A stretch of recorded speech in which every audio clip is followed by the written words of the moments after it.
మాకు తులం బంగారం అని అనలేదు. ఆయన అన్నయ్య కొన్ని చేసిండు, అన్నయ్య చాలా చేసిండు. ఇక రైతు బంధు అనలే, అప్పుడు రైతు బీమా అనలే, కళ్యాణ లక్ష్మి అనలే, ఏది అని అనకున్నా కూడా సరే పేదోళ్ళు మన రాష్ట్రానికి అందరు బతకాలని ఏదో స్కీములు తెచ్చి మాకు పేదోళ్ళకు అందరికి మంచిగా సౌలభ్యం చేస్తా అంటే మంచిగా చేస్తా అంటే ఈ దద్దమ్మలకు చేతగాని దద్దమ్మలకు వీళ్ళు వచ్చి సునామీ వస్తాంది, మన ఇంద్రమ రాజ్యం వస్తాంది, ఇదేనా ఇంద్రమ రాజ్యం వచ్చేది ఉన్న మన రైతు బంధు బంద్ చేసేది అందుక, ఈ ఇంద్రమ రాజ్యం వచ్చింది కళ్యాణ లక్ష్మి బంద్ చేసేది అందుక, ఇది తులం బంగారం బంద్ చేసేది అందుక, ఈ మనం మళ్ళా పోతే ఈ లేడీస్ లకు ఏది బస్సులో పంపించి మాకు మొగోళ్ళ కాడ పండకుండా బయటకు పంపించేది అందుక, ఇదేనా ఇంద్రమ రాజ్యం వచ్చింది? నువ్వు రేవంత్ రెడ్డి తెచ్చిన ఇంద్రమ రాజ్యం ఇదేనా?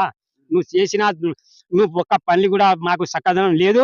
నువ్వు మాత్రం ఈ ఆరు గ్యారంటీలు ఇప్పుడు ఎలక్షన్ వస్తుంది కదా దగ్గర, నువ్వు ఏమని అనుకున్నావు అంటే ఏదో ఎలక్షన్ కోడ్ పడ్డది కదా, ఎలక్షన్ కోడ్